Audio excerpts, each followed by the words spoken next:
Bonjour tout le monde, alors si vous voyez cette vidéo, c'est que vous avez vu le premier cours que j'ai fait sur les propositions subordonnées relatives, et là je vais vous proposer un petit exercice pour mettre en application. Comme d'habitude, vous mettez la vidéo en pause, et après vous relancez, je vous montre les phrases à analyser, faites une petite analyse, hop, et après vous relancez pour la correction. Ok, donc si vous relancez, c'est que vous avez fait l'exercice, vous avez recopié j'imagine.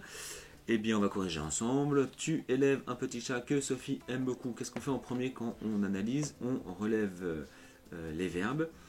Et donc, du coup, tu élèves. Ok. Et Sophie aime.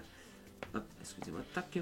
Donc, du coup, on a deux verbes, donc deux propositions. On essaie de voir les mots qui les séparent. C'est le mot que, c'est le pronom relatif. Donc, la relative commence par que, englobe un verbe. Tac. Un verbe, ça donne que Sophie aime beaucoup, la proposition subordonnée relative, et la principale c'est tu élèves un petit chat, proposition principale. Comme je vous l'avais dit, une principale garde toujours un sens quand on lui enlève sa relative. Du coup, tu élèves un petit chat, ça garde du sens, et du coup on a bon. Deuxième phrase, le dictionnaire dont je me sers est un dictionnaire de langue. Nous avons le verbe servir et le verbe est. Deux verbes de suite, on a vu que c'était possible. Le pronom relatif c'est dont. Tac.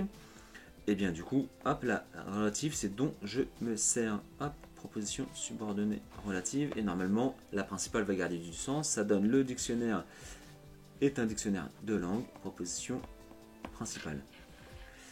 Le cri qui m'a fait peur n'était que le miaulement d'un chat. Avoir fait. Et le verbe être. Le pronom relatif c'est qui.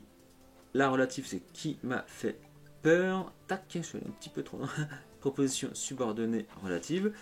Et du coup la principale c'est le cri n'était que le miaulement d'un chat.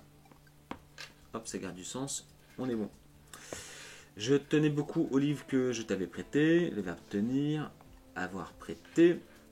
Le pronom relatif c'est que. Donc que je t'avais prêté.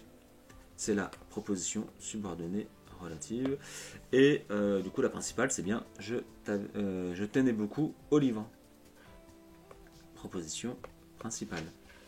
Dernière phrase. L'île mystérieuse est le roman de Jules Verne que je préfère.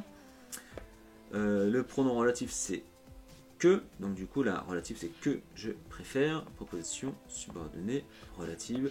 Et donc la principale c'est l'île mystérieuse et le roman de Jules Verne. Tac, tac. Alors du coup j'ai oublié de faire les antécédents, on va refaire vite fait toutes les phrases. Pour les antécédents, l'antécédent de que c'est chat, mais bon on peut prendre le groupe nominal complet, hein, c'est mon petit chat, tac, qui est l'antécédent de que. Le dictionnaire, de toute façon c'est simple, hein, c'est le nom qui est avant, qui est l'antécédent de dont. Le cri qui est l'antécédent de qui. Le livre, au livre qui est l'antécédent de que, et le roman de Jules Verne en fait exactement, mais c'est le roman, le cœur, le noyau du groupe nominal qui est l'antécédent de tac, de que, ici, c'est une flèche. Ok, donc voilà, donc dites-moi dans les commentaires le nombre de fautes que vous avez faites, et si vous avez des questions, n'hésitez pas à me poser la question, et donc à vous abonner à la chaîne, à mettre un petit pouce bleu, ça me fait vraiment plaisir, ça aiderait la chaîne donc à se faire connaître, hein, ça pourrait être pas mal. Et je vous dis à bientôt pour d'autres cours de français, de grammaire, de conjugaison, de cours variés de la 6e à la première. Allez, à bientôt.